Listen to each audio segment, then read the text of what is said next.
함께 따라하겠습니다. 어떤 지혜를 구하고 계십니까? 어떤 지혜를 구하고 계십니까? 우리는 지난 1월 15일부터 야고보서 말씀을 주일날 강해 설교로 함께 나누고 있습니다. 성도들이 종종 이런 말씀을 하세요. 야고보서 말씀에 많이 찔리고 반성하고 있다고. 그런데 여러분, 제일 많이 찔리고 반성하는 사람이 누군지 아십니까? 바로 저예요. 왜냐하면 말씀을 가장 먼저 몸으로 마음으로 받는 사람이 바로 설교자이기 때문에 그렇죠. 특히 야고보 말씀을 50%가 명령형인데 이 크리스찬다운 구체적인 삶을 강조하고 있습니다. 하나님의 자녀다운 실천하는 신앙을 더욱더 강조하는 말씀이기 때문에 이 말로 이것을 전해야 하는 목사로서 얼마나 부담이 되겠습니까? 바라기는 저를 포함해서 우리 운정의 모든 가족들이 이 야고보서 말씀을 통해서 삶이 조금이라도 변화하고 성장하는 이 삶의 변곡점을 맞이할 수 있기를 간절히 바랍니다. 중요한 점은 우리가 반성만 한다고 해서는 절대로 변화되지는 않습니다. 반성까지는 우리 스스로가 할 수 있지만 삶이 구체적으로 변화되는 것은요, 우리 스스로 할 수가 없어요. 우리 삶의 운전대를 잡고 계신 예수님께 나의 선택권, 결정권, 내 모든 주권을 다 내어 맡기고 겸손하게 성령님의 도우심을 구할 때 그때 변화가 되는 것이죠. 우리에게 주시는 이 말씀이 우리의 삶을 구체적으로 변화시킬 수 있는 능력의 말씀이 될 수 있도록 우리가 기도하면서 이 말씀을 다 함께 받았으면 좋겠습니다. 오늘 우리에게 주시는 말씀 주제는요, 지혜에 관한 내용입니다. 지혜에 대해서는 우리 1장에서 함께 나누어 본 적이 있어요. 1장 5절 말씀이죠. 함께 읽어볼까요? 너희 중에 누구든지 지혜가 부족하거든 모든 사람에게 후히 주시고 꾸짖지 아니하시는 하나님께 구하라. 그리하면 주시리라. 아멘. 후히 주시는 하나님, 하플로스의 하나님 기억나십니까? 지혜의 출처가 되시는 하나님, 그리고 아낌없이 주시는 하나님께 주저하지 말고 구하자. 그런데 오늘 말씀은요, 그렇다면 우리는 구체적으로 어떠한 지혜를 구해야 되는 것인가? 어떠한 지혜를 구할 것인가? 그래서 오늘 제목이 어떠한 지혜를 구하고 계십니까? 라는 제목이죠. 오늘 말씀을 좀 요약 정리해 보면 이렇게 간단하게 표현을 할 수 있을 것 같아요. 하나님이 주시는 지혜의 출처는 위로부터 오는 것이요, 하나님이 주시는 그 지혜가 가져오는 결과는 성결함과 화평함이다. 이렇게 딱 정리를 할 수 있어요. 설교 끝. 이렇게 이 모든 게 설교 끝이에요. 이게 전체 내용입니다. 시간이 좀 뒤 있으니까 좀 더 설명을 깊게 해보도록 하겠습니다. 오늘 이야기 요지는 위로부터 오는 지혜가 있다라고 말합니다. 그렇다면 이 위로부터 오는 지혜가 있으면 또 반대로 어떤 지혜도 있다? 아래로부터 있는 세상의 지혜가 있다라는 말이에요. 저와 여러분, 우리가 함께 살아가는 이 세상에는 하늘의 지혜 그리고 이 세상의 땅의 지혜가 섞여 있습니다. 이 지혜들이 겹쳐 있는 것도 있고 때로는 내용이 상반되는 것들도 있는데 서로 자기가 맞다고 주장을 하기도 해요. 그렇다면 우리는 어떻게 이 참된 지혜를 분별할 수 있을까? 바로 그것이 오늘 야고보서가 우리에게 주고자 하는 말씀입니다. 마태의 버전으로 대답해 본다면 이렇게 말할 수 있어요. 열매로 나무를 안다. 무슨 열매를 맺느냐에 따라서 그 나무가 뭔지 분별할 수 있다. 이렇게 이야기를 하죠. 포도나무가 어떻게 무화과 나무를 맺을 수 있겠느냐? 지난주에 함께 말씀을 나눴죠. 그 지혜가 맺는 결과를 보면 그 지혜가 위로부터 오는 것인지 아래로부터 오는 것인지 세상의 지혜인지 알 수 있다. 그렇다면 이 나무 열매처럼 그 기준이 되는 그 특징은 무엇일까? 기준이 되는 것들은 무엇일까? 14, 15절 우리 밑줄 친 부분만 함께 읽어볼까요? 독한 시기와 다툼이 있으면 이러한 지혜는 위로부터 내려온 것이 아니요 땅 위의 것이요 정욕의 것이요 귀신의 것이니. 우리의 마음속에 독한 시기와 다툼이 일어나게 하는 그런 결과가 있으면 이거는 이 땅의 것이다 라고 이야기하죠. 지혜가 지나간 흔적 끝에 마음의 시기와 다툼이 나면 그거는 세상 지혜다. 이 세상이 주는 지혜는요, 당장에는 뭔가 큰 유익을 주는 것 같지만 그 특징은 뭐냐면 이기적인 특징이 있어요. 그래서 그 유익을 위해서, 자기 유익을 위해 거짓말을 하기도 해요. 저는 비하하는 거는 아니지만요, 저는 이렇게 가끔 보면, 이렇게 정치를 보면 그런 느낌이 듭니다. 정치는 정말 중요하고 필요한 일입니다. 아무나 할 수 있는 일도 아니죠. 반드시 있어야 되고 굉장히 소중한 일입니다. 그런데 안타까운 것은 때로는 그 진실보다는 그 세력의 힘, 그 당의 그 유익을 위해서 너무나 진실이 아닌데 거짓을 너무나 쉽게 이야기하는 경우들이 참 많이 있어요. 정치만 그러는 것이 아니죠. 정치는 우리의 삶에 숨어져 있는 모든 행태를 다 대표적으로 드러내고 있어요. 그것을 거짓임에도 너무나 당연하게 이야기하고 상식처럼 이야기하는 것, 그런 걸 보면 속상할 때가 있죠. 그러니 그런 곳에는 건강한 경쟁을 통한 상생과 도전이 있는 것이 아니라 시기와 다툼이 일어나요.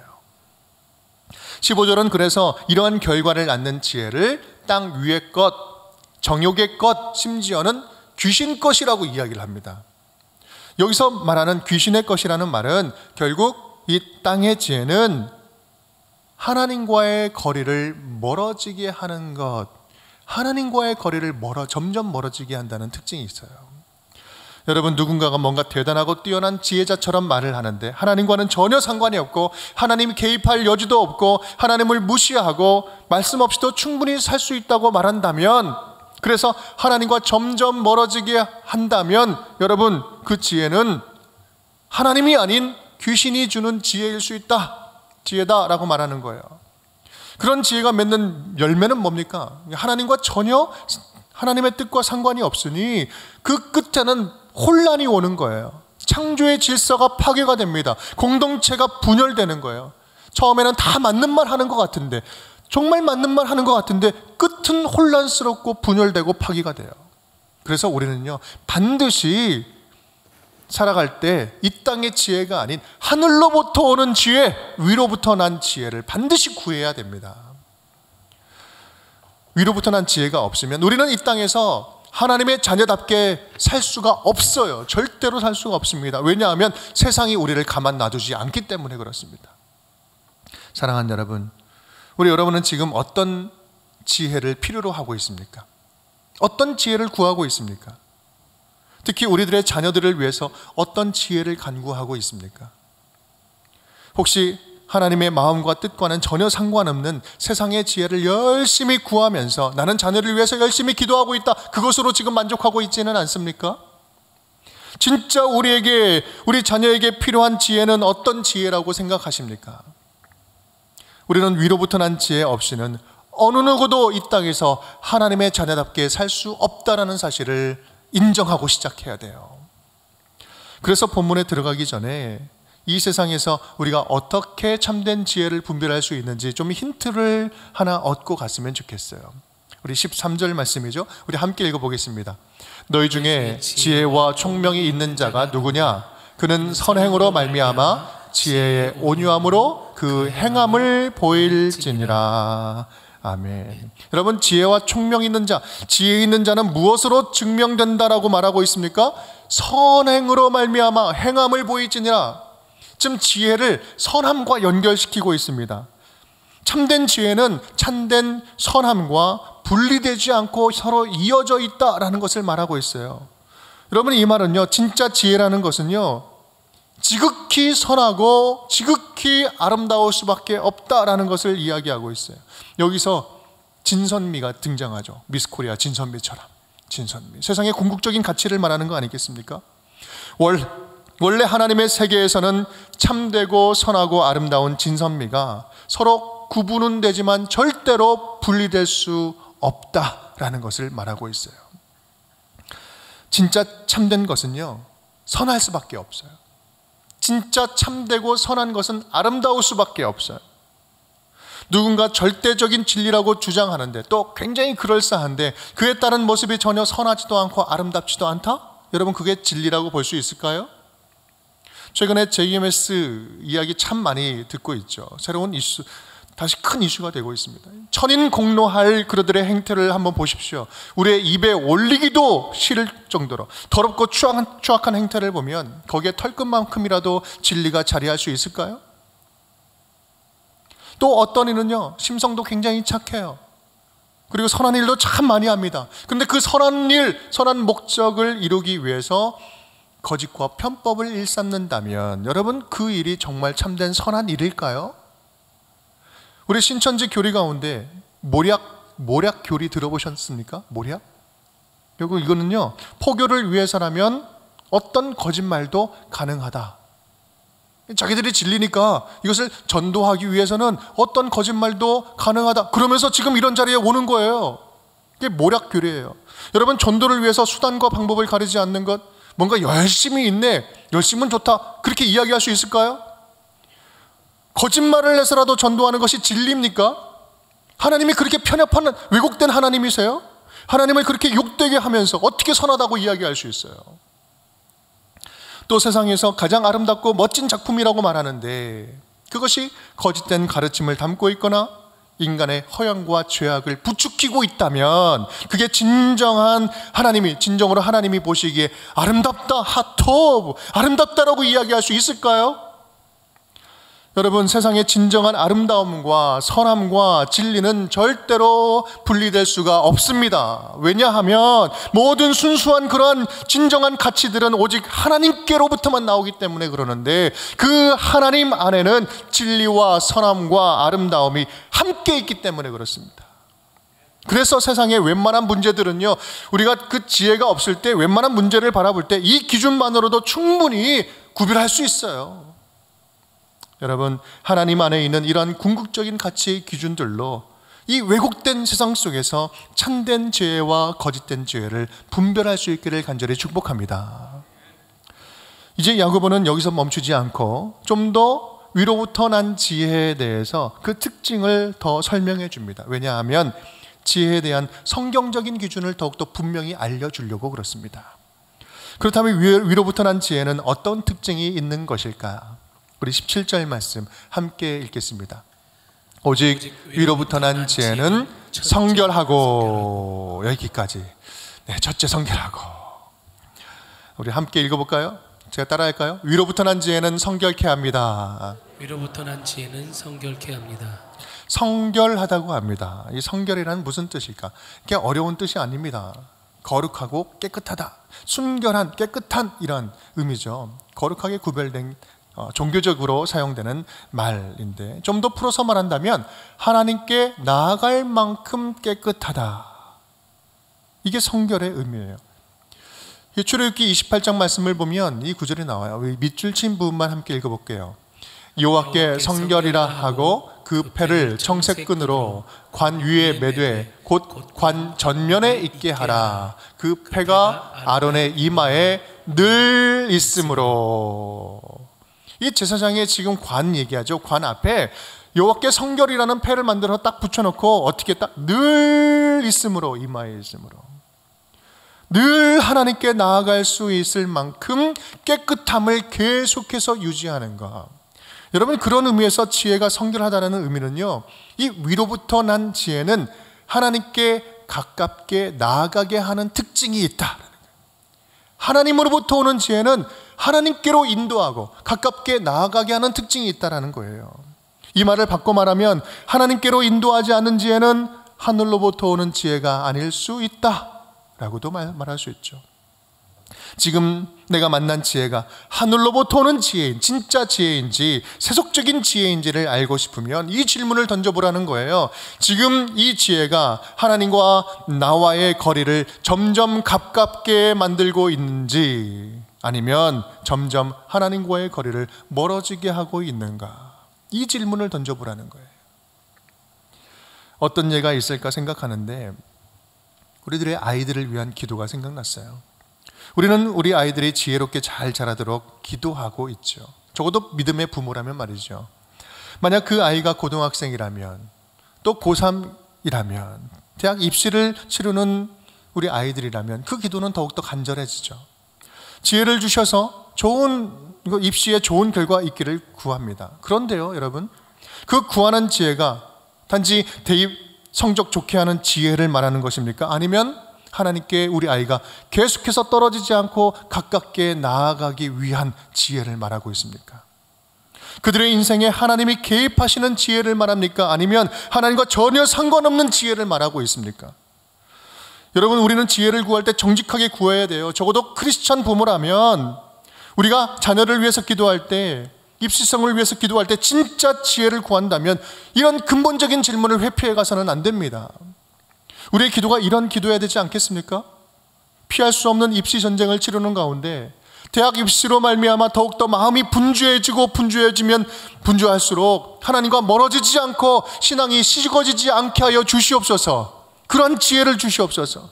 예배와 기도에 집중하고 하나님과 멀어지지 않도록 위로부터 난 지혜로 충만하게 채워주시옵소서. 입시 과정을 통해서 우리 자녀들이 더욱더 하나님과 가까워지게 하여 주시옵소서. 여러분, 그런 지혜를 구하는 것이 진짜 구해야 할 기도 제목 아니겠습니까? 대학 가면 교회 잘 다닌다? 여러분, 저는 목사로서 믿음이 없습니다. 저는 이제는 절대 속지 않아요. 그 부분에 있어서는 목사지만 믿음이 없어요. 99%가 안 됩니다. 여러분도 기대하지 마십시오. 신앙은 그때부터 지키는 것이 아니라 지금부터 지키는 거예요. 우리 아이는 아직 어리다? 나는 다 보냈다? 이미 늦었다? 여러분, 혹시 이 가운데 그렇게 생각하시는 분 계십니까? 여러분, 그거 아닌 거 아시잖아요. 지금부터 어디에 있으나 우리 아이들을 위한 기도, 우리 자녀들을 위한 기도, 우리 다음 세대를 위한 기도에 이 지혜를 구하는 기도를 빠뜨리면 안 됩니다. 한번 따라해 볼까요? 하나님과 더욱더 가까워지는 우리 아이들이 되게 하여 주옵소서. 하나님과 더욱 가까워지는 우리 아이들이 되게 하여 주옵소서. 여러분, 이 기도가 진짜 지혜인 거예요. 여호와를 경외하는 것이 지혜와 지식의 근본이요, 먼저 그의 나라와 그의 의를 구할 때 이 모든 것을 더하여 주신다는 이 축복의 말씀이 더 이상 추상적인 멀리 있는 말씀이 아니라 저와 여러분에게, 우리 자녀들에게 실제로 임하는 능력의 말씀이 될 수 있기를 간절히 축복합니다. 그것이 우리가 목숨 걸고 구해야 할 진짜 지혜인 것입니다. 첫 번째 지혜의 특징, 성결하다, 성결케 하는 특징이었습니다. 두 번째 특징은 뭘까요? 두 번째 특징은 함께 따라하겠습니다. 위로부터 난 지혜는 화평케 합니다. 위로부터 난 지혜는 화평케 합니다. 사실 17절에서는요, 첫 번째 특징인 성결함 이후로 7개의 또 다른 덕목들을 계속해서 나열하고 있습니다. 그런데 그 모든 덕목들을 아우를 수 있는 것 하나를 꼽으라고 한다면 지금 제일 먼저 나오고 있는 화평이에요. 그래서 18절 그 다음에는 이 화평함으로 마무리를 짓고 있죠. 우리 18절 말씀 함께 읽어볼까요? 화평하게 하는 자들은 화평으로 심어 의의 열매를 거두느니라. 아멘. 이 화평이라는 개념도 성결과 마찬가지로 이렇게 어려운 개념은 아닙니다. 샬롬입니다. 샬롬. 많이 들어보셨죠? 그런데 특별히 여기서 말하는 샬롬, 화평은 다른 뒤에 나오는 덕목들과 더불어서 사람과 사람 사이에 존재하는 바른 관계의 샬롬을 말하고 있습니다. 위로부터 난 지혜는, 지혜의 특징은 하나님과 가깝게 할 뿐만 아니라, 가깝게 나아가게 할 뿐만 아니라 사람들 사이에도 친밀하고 서로 가깝게 나아가는 특징이 있다. 이것이 지금 화평이 말하고 있는 거예요. 만일 어떤 사람이 지혜롭게 일을 잘한다고 하는데 일을 하면 할수록 갈등의 골이 깊어지고 사람과의 관계가 멀어지고 끊어진다면 그 사람의 지혜는 하나님의 지혜와는 상관이 없는 지혜일 가능성이 많다라는 겁니다. 왜냐하면 우리 하나님은 절대로 사람 사이의 관계를 해쳐가면서, 끊어가면서 당신의 일을 맡기시지 않기 때문에 그렇습니다. 만약에 그렇게 해서라도 성과를 내고 싶다면 이것은 하나님의 열정이 아니라 하나님을 핑계로 자기가 욕심을 내고 있는 거예요. 지금 속고 있는 거예요. 예를 들어서 교회를 키우고 성장시키기 위해서 분쟁하는 것을 일삼고 이 사람들을 도구화하면서 그렇게 부흥시킨다면 그것이 하나님이 원하시는 교회의 부흥일까요? 좋은 목적이라고 수단까지 합리화하는 것은 그거는 하나님 앞에서 죄악 행위입니다. 범죄 행위예요. 그런 의미에서 우리 아이들 교육 다시 한번 살펴볼까요? 지옥 같은 세상, 이 전쟁 같은 세상, 이 세상은 옳지 않다고 말은 하지만 우리는 공공연하게 어쩔 수 없다는 이유로 우리 아이들을 입시 전쟁, 입시 지옥으로 밀고 있습니다. 그런데 정말 심각한 문제는 그런 상황 속에서 우리가 너무 쉽게 포기해버리는 것이 있다는 거예요. 그것은 친구를 소중히 여길 줄 아는 지혜를 너무나 가볍게 여기는 거예요. 동료를 소중히 여길 줄 아는 이 지혜를 가르치지 않는 거예요. 함께 더불어 살아가는 지혜를 너무나 가볍게 여기는 것이 어쩌면 우리가 처한 입시 지옥이라는 현실보다 더 심각한 우리 안에 있는 심각한 문제다라는 거예요. 내 옆에 친구를 친구이기 전에 경쟁 상대로 보는 것이 정상입니까? 네가 있어서 내가 행복할 수 있고, 우리는 너와 나는 함께 행복을 창조해 나갈 수 있고, 철이를 날카롭게 하듯이 너는 내 인격을 다듬는 하나님이 보내주신 나의 선물이야 라고 이야기할 수 있는 것, 그렇게 친구 사이로 지내는 것, 그렇게 소중하게 친구 사이를 소중하게 여기며 살아가는 우리 아이들이 되기를 바라는 우리의 마음은 과도한 욕심일까요? 하나님이 우리에게 주시는 지혜는 하나님께 가깝게 나아가게 할 뿐만 아니라 우리 주변에 있는 사람들을 소중하게 여기고 화평을 누리게 하는 것, 이것이 하나님이 주시는 지혜의 특징이다라는 거예요. 우리가 사는 이 세대에 아이 어른 막론하고 절실한 지혜가 바로 이러한 지혜 아니겠습니까? 화평케 하는 지혜가 없이 아무런 문제 없이 잘 자라는 것은요, 이것은 아주 위험천만한 일입니다. 화평의 가치를 모른 채 실패 없이 성공하고 승승장구 인생이 잘 풀린다면 그 사람은 성장하면 성장할수록, 성공하면 성공할수록 더 위험한 사람이 되는 거예요. 이건 마치 갓난아이 손에 메스, 우리 수술칼을 쥐어주는 것과 똑같습니다. 살인 강도에게 한꺼번에 사람을 다 죽일 수 있는 그러한 흉기를 딱 갖다 바치는 것하고 똑같아요. 하나님을 믿는다고도 하지만 하나님이 이런 화평함을 얼마나 중요하게 여기는지 깨닫지 못하고, 내가 왜 화평해야 되는지 알지 못하고, 화목해야 하는 직분, 이 크리스찬의 정체성을 알지 못한다면 우리는 믿음의 여부와 상관없이 그 인생은 세상을 난도질하는 흉기가 될 수 있습니다. 그래서 성도의 별명, 믿는 자들의 별명이 있다면 한마디로 화평케 하는 자예요. 평화를 가져오는 자다. 여러분이 인정하든 인정하지 않든 이것은 성경이 말하는 진리입니다. 하나님의 자녀라면 우리 가운데 한 사람도 예외 없이 반드시 우리가 살아가는 그 현장에 평화를 가져오는 자가 되어야만 합니다. 이것은 제 말이 아니고요, 예수님께서 선언하신 거예요. 선포하신 거예요. 마태복음 5장 9절 말씀 함께 읽겠습니다. 화평하게 하는 자는 복이 있나니 그들이 하나님의 아들이라 일컬음을 받을 것이며, 하나님의 아들이라면 화평케 하는 자다. 당연히 고린도서 5장 18절 말씀 함께 읽겠습니다. 모든 것이 하나님께로부터 났으며 그가 그리스도로 말미암아 우리를 자기와 화목하게 하시고 또 우리에게 화목하게 하는 어떤 직분이요? 화목하게 하는 직분을 주셨으니 이것이 크리스찬이라는 말씀이에요. 오늘 18절 말씀입니다. 다 함께 읽겠습니다. 화평하게 하는 자들은 화평으로 심어 의의 열매를 거두느니라. 여러분, 의의 열매가 뭡니까? 쉽게 말하면 하나님이 우리를 통해서 맺기를 원하시는 열매예요.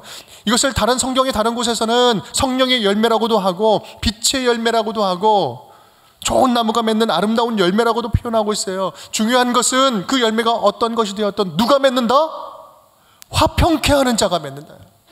평화를 아는 자, 평화를 심어내는 자가 그 열매를, 하나님의 열매를 맺는다는 거예요. 바로 여기에 오늘 우리에게 주시는 도전적인 질문이 있습니다. 정상아, 아무개야, 이 집사야, 너는 얼마나 네가 지금 있는 곳에 화평을 심기 위해서 헌신하고 있느냐? 여러분, 사이좋게 지내는 거 쉽습니까? 좋을 땐 좋아요. 근데 힘들어질 땐 참 쉽지 않습니다. 목사님들도 마찬가지예요. 목사님들도 마찬가지예요. 우리 목사님들 참 사이 좋습니다. 그렇게 보이지 않습니까? 네, 정말이에요. 그런데 사이가 좋다가도 솔직히 가끔 힘들어질 때도 있어요. 왜? 우리는 다 연약하니까. 우리 인간의 문제는 다 연약한 모두가 다 가지고 있는 문제잖아요. 서로에게 약점이 왜 없겠습니까? 그럼에도 이 세상의 공동체, 세상과의 그 인간관계, 그 관계와 다른 점이 무엇이겠습니까? 이 하나님의 말씀을 맡은 자들로서 이 위로부터 난 지혜를 몸과 마음에 채우면서 그 과정을 통해 낙심하기보다는 하나님의 섭리를 배우고, 갈등을 통해서 점점 겸손함을 배우고, 열정 이전의 질서를 배우고, 욕심 내려놓고 양보함을 배우고, 개인의 만족 이전의 공동체의 화평을 배우면서 하나님의 몸된 교회를 아름다운 천국의 모습으로 가꾸어 가는 것, 그것이 세상 사람들과 구별되는 점 아니겠습니까? 여러분, 이것이 목회자들만의 문제일까요? 하나님을 아버지로 모시고 예수 그리스도를 삶의 주인으로 모신 우리 모두가 살아가는 방식 아니겠습니까? 이것이 바로, 이것을 한마디로 우리는 화평을 심어 의의 열매를 거둔다라고 말할 수 있습니다. 사랑하는 여러분, 말씀을 마치고자 합니다. 하나님께 가깝게 나아가게 하고 사람들과 화평하게 하는 것, 이것이 하나님이 주시는 지혜의 특징이에요. 간절히 바라기는 우리가 세상을 살면서 하나님께 지혜를 구하지 않고도 충분히 잘 살 수 있다고 여기는 그 거짓된 마음에 속지 않았으면 좋겠어요. 하나님 없이도 평안하다 평안하다 말하는 이 거짓된 평화로움에 속지 않았으면 좋겠습니다. 해가 뜨면 언제라도 사라져버리는 이 땅에 쉬 사라져버리는 이슬 같은 지혜가 아니라 퍼내고 다 써버려도 계속해서 부어주시고 채워주시고 멈추지 않고 솟아나는 영원한 샘물 같은 하나님 안에 있는 하늘의 참된 지혜를 사모하고 구하며 나아갈 수 있기를 간절히 축원드립니다. 사모하는 영혼 위에 위로부터 난 지혜가 풍성하게 임하여서 하나님의 자녀다운 모습으로 지혜롭게 살아가는 주의 자녀들이 다 되시기를 주님의 이름으로 축원드립니다.